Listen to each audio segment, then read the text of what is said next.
Nesta aula, nós vamos falar sobre Parents and Children, ou seja, pais e filhos aqui no Unity. A gente sabe que podemos, numa cena como essa, quando temos vários objetos, nós podemos fazer o alinhamento desses objetos. Por exemplo, aqui, na minha aba Hierarchy, eu vou puxar esse objeto esfera para cima do objeto cubo. E dessa forma a gente vê que a esfera ficou alinhada aqui internamente, ou seja, ficou dentro do cubo. Isso apenas aqui na aba Hierarchy. Vemos que aqui na aba Cena elas não mudaram, tanto o cubo quanto a esfera mantiveram suas posições. Bem, esse processo de colocar um objeto dentro do outro se chama alinhamento. Nesse caso, o objeto aqui mais externo se chama objeto pai, e o objeto mais interno se chama objeto filho. Eu posso ter vários objetos filhos e posso fazer uma hierarquia mais profunda ainda dentro dessa estrutura hierárquica aqui. Por exemplo, eu vou criar um outro objeto 3D, que vai ser pode ser, por exemplo, um cilindro. E esse cilindro eu vou colocar aqui dentro da esfera. Então agora eu tenho um alinhamento aqui com três objetos. Um objeto pai, que tem um objeto filho, que é a esfera, que por sua vez é pai do objeto cilindro, que é filho da esfera. Veja que aqui a esfera foi criada numa posição qualquer. Eu posso resetar a posição dela. Veja que ela é resetada para a posição do pai, ou seja, a posição, vamos olhar o transform da esfera. Ela está na posição 000, só que a posição 000 não é o 000 do mapa, e sim o 000 da esfera, que, como nós podemos ver, não está na posição 0 do mapa. Por quê? Isso ocorre porque ela está alinhada, ou seja, ela tem referência em relação ao seu pai. Esse tipo de alinhamento também permite que a gente mova, vamos primeiramente mover a esfera aqui para a direita.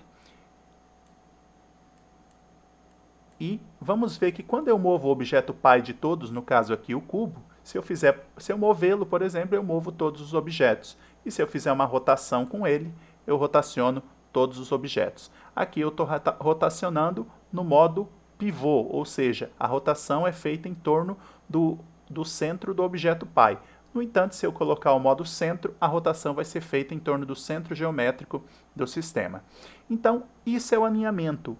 É a inclusão de objetos como filhos de outros objetos na aba Hierarchy, o que reflete nas transformações na aba Cena. Os filhos obedecem às transformações dos pais. Por outro lado, os pais não obedecem às transformações dos filhos. Então, por exemplo, se aqui eu mexo a minha esfera, eu estou com o cubo selecionado. Vamos selecionar a minha esfera. Posso até voltar para o modo pivô. Se eu movo o meu objeto esfera, veja que o objeto cubo, que é seu pai, não se move. Porém, o objeto cilindro, que é o seu filho, se move com ela. Nós podemos também acessar esses objetos através de código. Então, por exemplo, eu vou criar aqui um novo script, que eu vou chamar de children, ou melhor, vou chamar de cubo, né? Cube.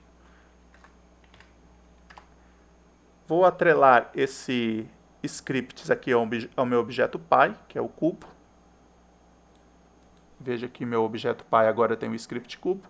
E nós vamos acessar aqui esse script para vermos como podemos achar, manipular esses objetos, objetos pais e objetos filhos através de código. Então, primeiramente, se eu venho aqui na minha função start, veja que aqui eu estou no script cubo, que está atrelado ao objeto pai lá, que é o cubo. E se eu começo a digitar aqui GameObject.transform, na verdade, o transform, vamos lembrar, as manipulações de pais e filhos, elas estão relacionadas aos transforms.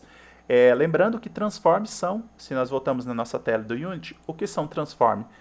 É esse componente que dá a posição do objeto em relação ao mundo, né? E nós já vimos que esse componente ele está atrelado aqui à criação. Quando a gente resetou, os objetos aqui na tela foram criados na posição do objeto pai. Então, a relação de pai e filho, ela é designada por esse transform. E como que a gente tem acesso a um objeto transform em código? Basta a gente digitar transform. Esse objeto transform, como a gente pode ver aqui na definição dele, ele traz uma referência ao transform atrelado àquele GameObject. Eu também poderia digitar GameObject, que traz o próprio GameObject e depois transform, e eu teria acesso ao transform do objeto que no caso é o cubo, porque esse script está atrelado ao objeto cubo, mas eu também posso digitar de forma resumida transform. E quando eu digito transform e começo a digitar aqui CHID e L, por exemplo, que seria a abreviação de child ou children, eu já vejo que já aparecem várias funções para mim aqui.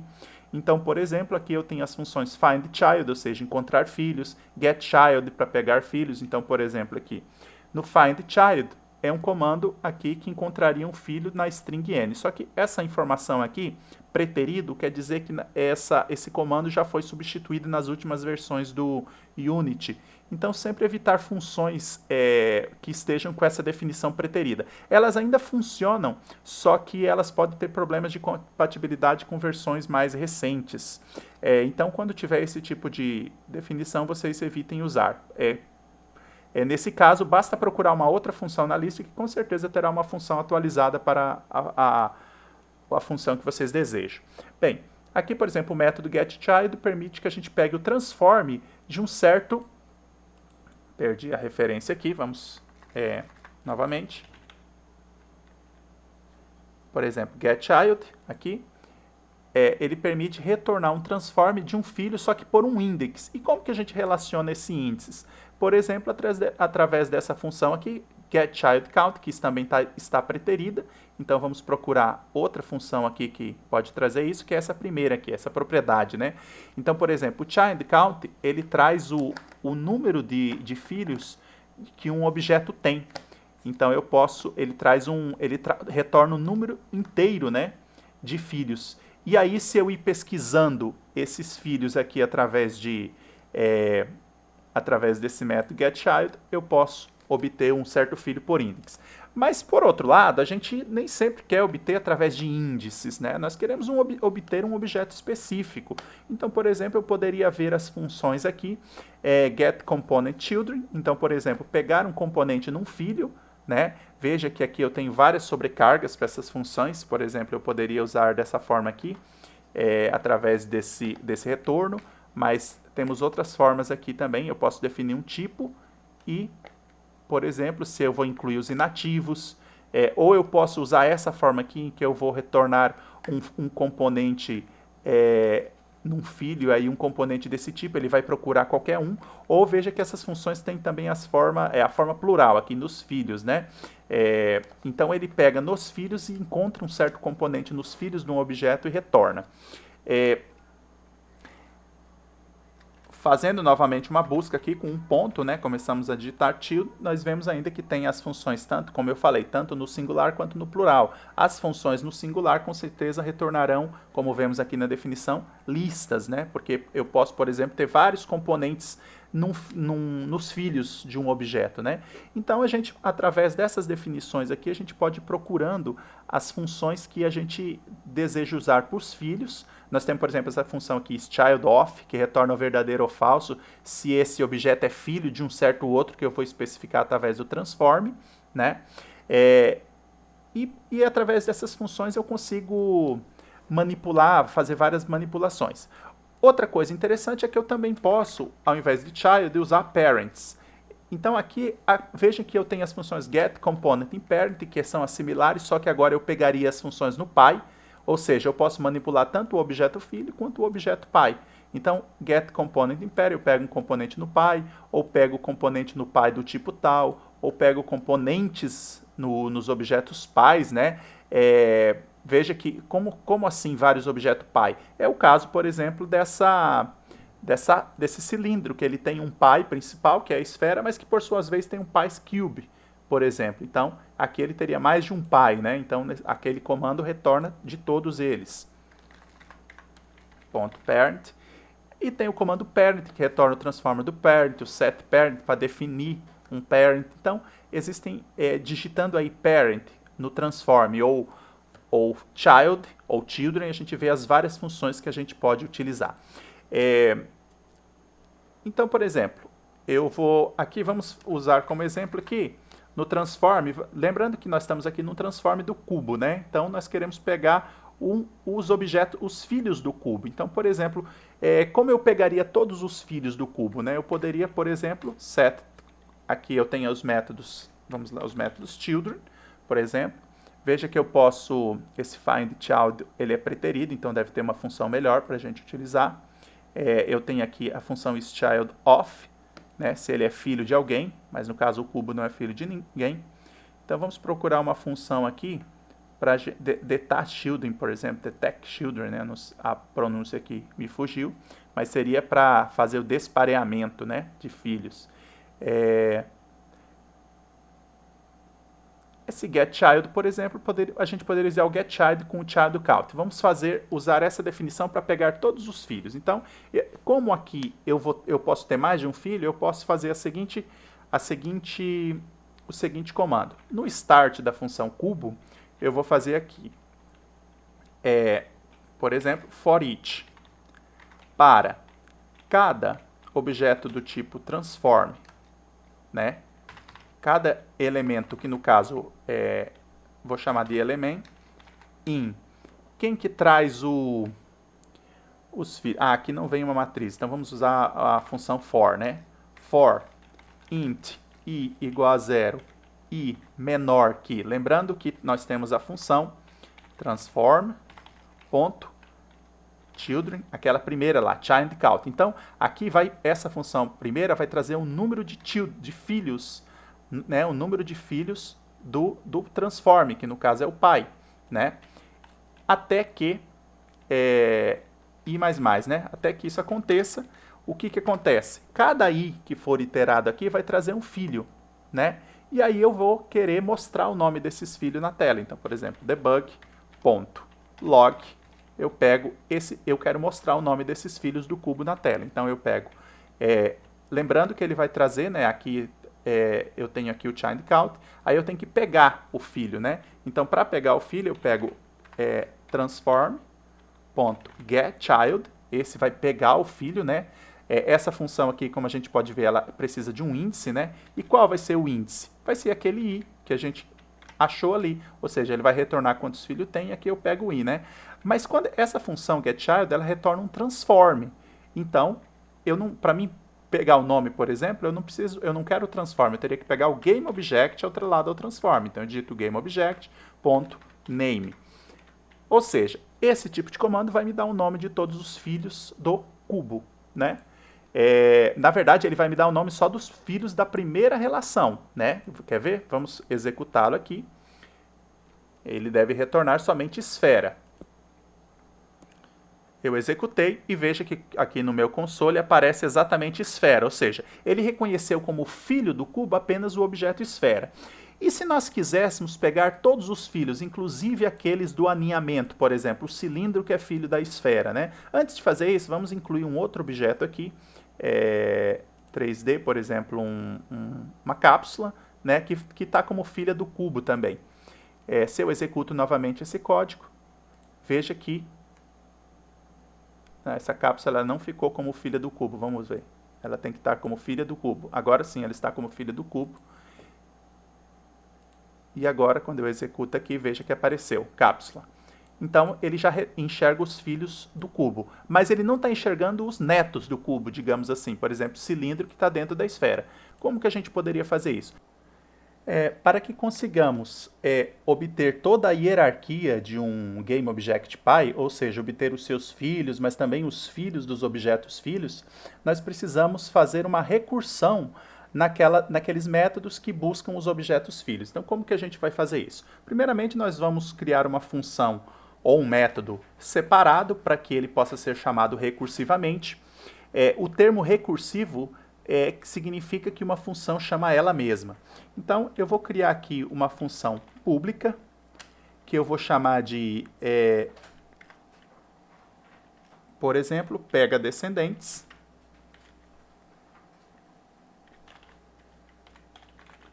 Ou seja, essa função vai pegar todos os descendentes de um GameObject.py.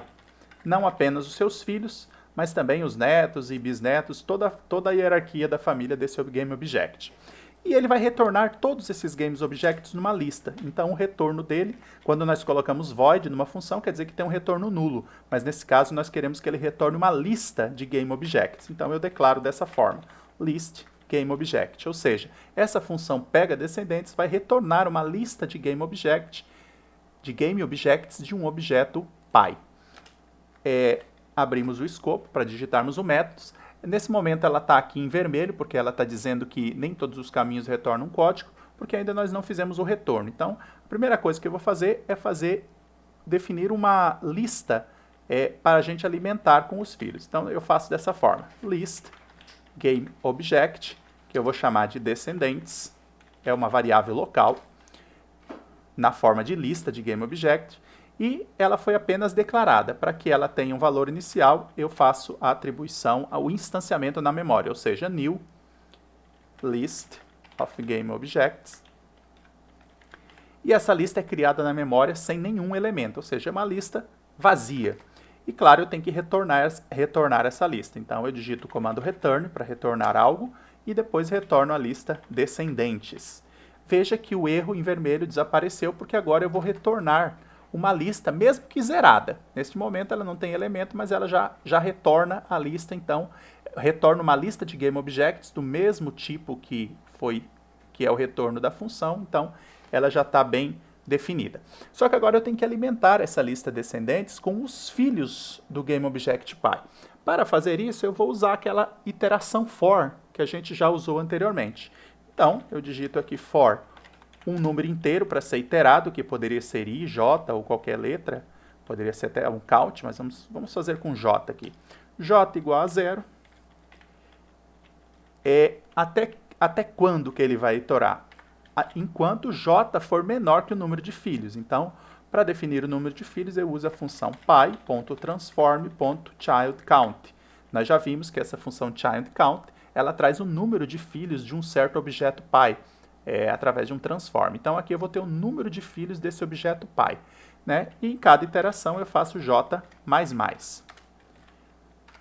Bem, tendo esse objeto py, eu posso, tendo os filhos, né, através das iterações, eu posso definir aqui um GameObject que vai ser o filho, igual, e eu vou atribuir para esse filho o primeiro filho daquela primeira iteração. Então, eu digito aqui py.transform.getChild. Esse comando vai pegar o filho através de um índice. Qual o índice? O índice j. Só que o getChild retorna um transform, e o que eu tenho aqui é um GameObject. Então, tendo o transform, eu coloco ponto GameObject, e agora eu retorno o GameObject atrelado àquele transform. Então, veja, se um GameObject.py tem 10 filhos, por exemplo, o j vai variar de 0 até 9. E para cada um deles eu pego o filho de 0 até 9. Então eu pego o filho 0, pego o filho 1, pego o filho 2 até o filho 9, que dá 10 filhos. Se a gente pergunta por que de 0 a 9? Porque a linguagem C, C Sharp, Java, são todas linguagem baseada em índice 0. Elas começam com o índice 0. É uma característica da linguagem. Bem, então com esse comando eu defini um objeto filho, mas eu ainda não incluí esse filho na matriz de descendentes, que vai ser retornada. Descendentes é uma lista. Então, para fazer isso, eu digito aqui descendentes.add, vou adicionar um elemento em descendentes, e eu adiciono filho.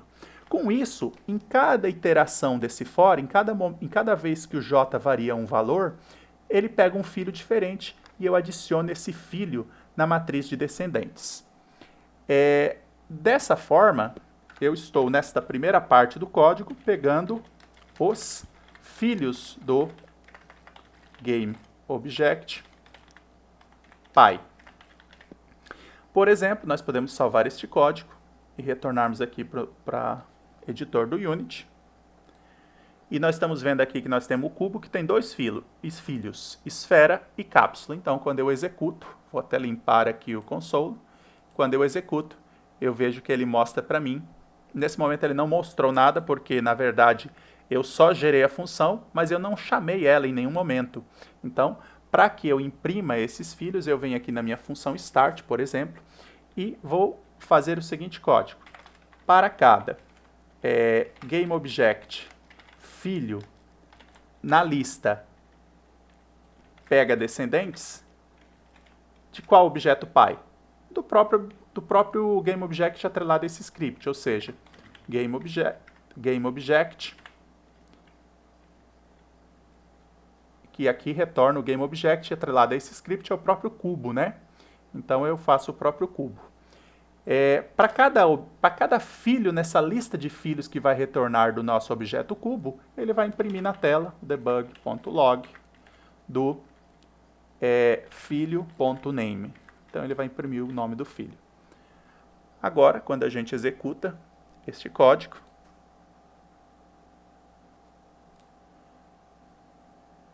nós observamos que o console imprimiu aqui esfera e cápsula, ou seja, os filhos do cubo. Mas ainda ele não imprimiu os filhos dos filhos, ou seja, ele não imprimiu, por exemplo, o seu neto cilindro. Nesse momento, nós fizemos aqui no código a mesma coisa que nós tínhamos feito antes no start, de forma um pouco mais elaborada, numa função separada. Como que nós vamos fazer ele buscar os filhos dos filhos? A primeira coisa que a gente fez foi criar uma função separada. Por que a gente criou essa função separada? Para ela ser recursiva, ou seja, ela vai chamar ela mesma. Então, o próximo passo seria pegar os netos, os filhos, né, de um filho. Então, por exemplo, aqui nessa iteração eu pego cada filho, mas como pegar os netos? Simples. Eu simplesmente executo o mesmo método pega descendentes, mas não para o objeto pai. Eu executo ele agora para o objeto filho. Ou seja, eu vou criar aqui uma nova lista de apoio apenas, que eu vou uma lista de GameObjects também, que eu vou chamar de netos. E essa lista, da mesma forma, ela vai ser criada vazia. List of GameObject, ela é criada vazia. Só que agora, eu vou criar aqui, eu vou pegar nessa lista netos e vou atribuir ela à lista pega descendentes de quem? Do filho. Ou seja, a lista pega descendentes vai trazer todos os filhos do filho, ou seja, vai trazer os netos. Então aqui eu estou pegando os netos os filhos de cada filho, ou seja, os netos. Logo, eu ainda tenho que incluí-los na matriz descendentes. Então, para fazer isso, eu coloco aqui descendentes.addRange. O que é addRange? É quando nós vamos adicionar uma lista em outra lista. Lá atrás, antes nós usamos o comando add, que é usado para adicionar apenas um elemento, mas quando eu quero adicionar vários elementos, ou seja, uma lista, eu uso o comando addRange. Então, eu vou adicionar na matriz de descendente os netos. Quando eu faço isso, eu estou fazendo uma recursão. Por que recursão? Veja que a função pega descendentes, ela chama a própria função pega descendentes, ela chama ela mesma. Por isso que eu falei que se trata de um procedimento recursivo, quando um método chama ele mesmo. Então o que está acontecendo é que eu estou obtendo os filhos do meu objeto pai, mas também estou chamando a mesma função em cada objeto filho, e assim obtendo os filhos do objeto filho. E cada função dessa, como ela é recursiva, chama também os filhos dos netos, os filhos dos bisnetos e por aí segue. Com esse tipo de código, eu vou conseguir obter todos os descendentes do meu GameObject.py. Então, se eu volto no Unity agora e executo o meu código, eu vejo que ele colocou aqui a esfera, que é uma filha, o cilindro, que é um neto, e a cápsula, que é outro objeto filho. E se eu adicionar mais GameObjects aqui, por exemplo, vou criar objetos vazios mesmo. Dentro da cápsula eu vou criar um GameObject vazio. Dentro do próprio cubo eu vou criar outro GameObject vazio, só que eles ficaram com o mesmo nome, então vamos chamar aqui de 1. Esse aqui vamos chamar de 2.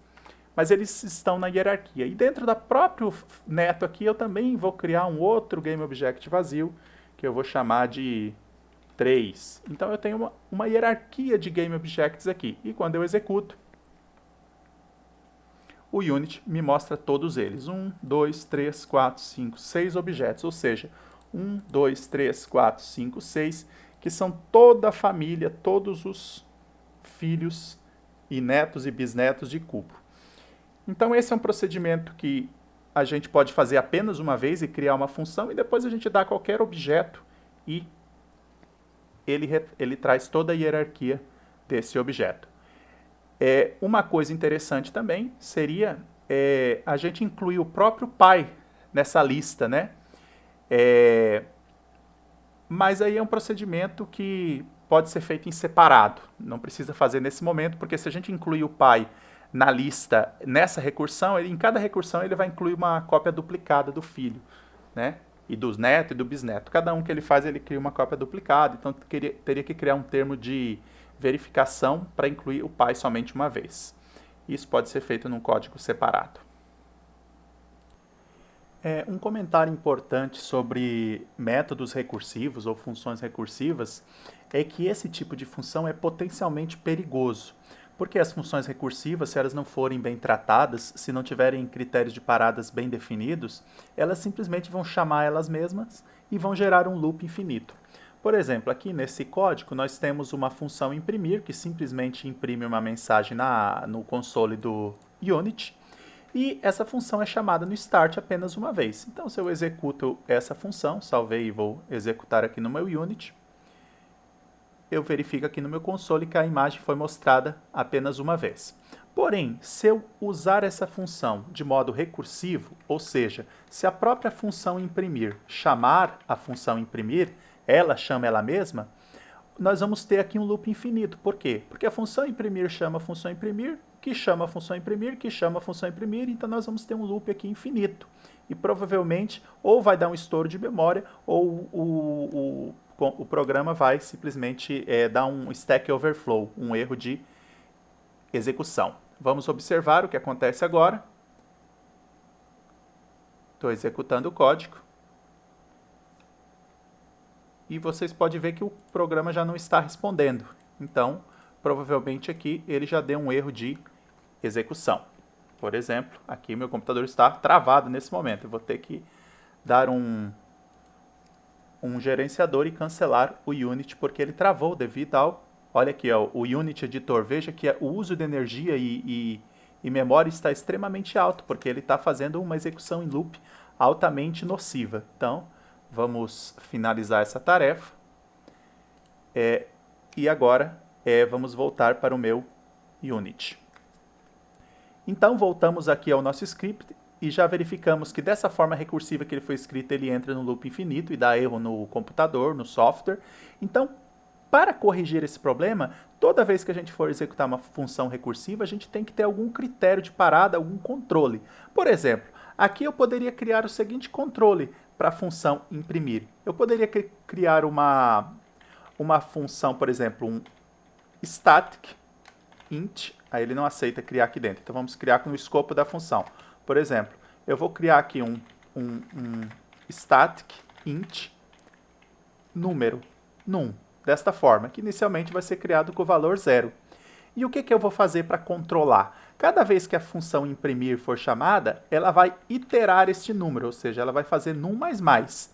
E ela só vai chamar ela mesma se esse número for menor que um certo valor de controle. Por exemplo, se num for menor que 10, por exemplo, então eu chamo a função imprimir.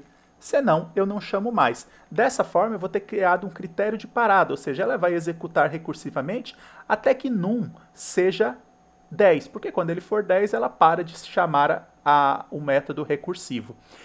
Outra coisa que vocês poderiam perguntar, mas quem garante que esse num é chamado para a mesma variável? É porque ele foi criado como static. Quando eu coloco um dado como static, ele é compartilhado entre várias instâncias de uma mesma classe. É como se vários objetos compartilhassem o mesmo dado. Nesse caso aqui, mesmo que não fosse static, ele funcionaria. Mas o fato é que eu criei um critério de parada numérico. Não precisa ser um critério de parada numérico, pode ser outra verificação, como no caso anterior, aqui na função pega descendentes, que a gente já tinha mostrado, não há um critério de parada explícito, mas no momento em que não houver mais filhos, essas matrizes que são iteradas vão retornar, corrigindo, essas listas que são iteradas vão retornar valores zeros e aí não há mais chamadas da função, porque não tem mais objetos para ser chamado. Então aqui não há problema com loops infinitos. Mas no caso anterior havia, e é por isso que eu usei um critério de parada numérico. Agora nós vamos executar novamente essa função no Unity e ver o que acontece. E veja que agora no nosso console ela imprimiu a mensagem por exatamente 10 vezes, que era o nosso critério de parada, e dessa forma não deu erro de loop infinito. Um outro ponto interessante seria também saber como fazer o aninhamento e desfazer esse aninhamento, ou seja, o parent, né, atribuir pais e desfazer os filhos de um parent na hierarquia através do script. Então, vamos executar aqui o nosso cubo. Só vamos lembrar que o cubo aqui ele tem a esfera, a cápsula e esse GameObject2 como filhos e ainda tem objetos internos aqui como netos, né? E por aí vai. Vamos executar o nosso script cube, que está atrelado aqui ao objeto, ao GameObject cubo. E aqui nós temos, inicialmente nós tínhamos aqui aquele comando foreach que imprimia na tela. Eu vou comentar esse comando, porque eu não quero mais que imprima os nomes na tela, a gente vai olhar pelo próprio editor. E eu vou usar este comando aqui, detach children. Essa é a pronúncia que eu pesquisei, detach children, ou seja, ele vai desfazer os filhos. Então, o transform aqui, como eu estou num script cube que está atrelado ao GameObject cubo, então o transform aqui é o transform do cubo.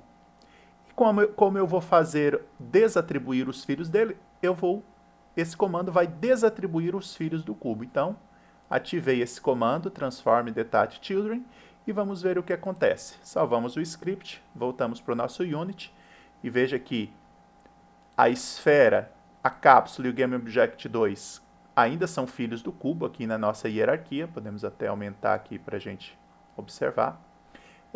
E quando eu executo o código, nós vemos aqui que já mudou a hierarquia. Então, nós temos aqui o nosso cubo, que agora não tem filho nenhum, veja que não tem a setinha aqui. E a esfera, a cápsula e o GameObject2 são objetos que estão no raiz aqui da hierarquia, ou seja, saíram da filiação, não são mais filhos do cubo. Então, o comando detach children faz essa função, ele desabilita os filhos de uma certa hierarquia. No entanto, observe que, mesmo quando a gente executa, apesar dele tirar, por exemplo, a cápsula como filha do cubo, ele não desatribuiu os filhos da cápsula. Então, quem era filho da cápsula continua sendo filho da cápsula. Agora, a cápsula não é mais filha do cubo. Voltando para o nosso código, nós já tiramos os filhos do cubo, mas nós também podemos estabelecer a hierarquia via script. Então, por exemplo, aqui esse comando transform, que também se refere ao cubo, eu vou usar o comando setParent, que significa atribuir um pai para ele, então eu vou atribuir um pai para o cubo através de código. Quem vai ser esse filho, né? Eu poderia usar aqui o comando, por exemplo, GameObject filho, e aí esse filho eu poderia encontrar, por exemplo, eu quero colocar o cubo como filho desse GameObject2. Então, eu poderia buscar esse GameObject2 através do comando GameObject.find. Né? Poderia fazer uma atribuição por variável pública ou posso buscar por nome, como a gente já viu nas aulas anteriores. Né? E eu procuro por nome aqui, GameObject2. Só que, claro, o transform setParent precisa de um transform, não de um GameObject. Como o filho é um GameObject, bem, aqui vai ser um GameObject. Vamos atribuir desta forma, né? E aqui dentro vamos colocar o filho, só que aí sim, o filho é um GameObject. Veja que filho é um GameObject, enquanto que o transform necessita de um parent. Tanto que está dizendo aqui que tem que ser um parent de transform, tem que ser um transform. Então eu digito filho.transform. Aqui eu estou dizendo o seguinte, eu peguei o objeto filho, que é o GameObject2, busquei ele, o nome está correto, ele vai encontrar, e eu vou colocar o cubo. Primeiro eu tiro todos os filhos do cubo, e depois eu coloco o cubo, que no caso está sendo trazido por transform, eu coloco como pai dele justamente o GameObject2. Então o cubo vai ficar filho do GameObject2. Vamos salvar esse código e vamos executar. E veja que aqui o cubo é pai de todos esses objetos, inclusive do GameObject2. E quando eu executo, todos os objetos saem de dentro de cubo e a gente já vê que cubo aqui está agora como filho de GameObject2. Então, dessa forma, nós observamos como funciona aqui o comando detach children, que tira os filhos de um objeto, e o comando setParent, que atribui o pai de um certo objeto. No comando inicial, que estava aqui comentado, ao invés de ter colocado filho.transform, eu tinha feito a busca dentro do próprio argumento. Por exemplo, copiando toda essa linha aqui, e ao invés de filho, eu tinha colocado aqui desta forma. Ou seja, na linguagem C é possível a gente usar as funções aninhadas dentro de argumentos.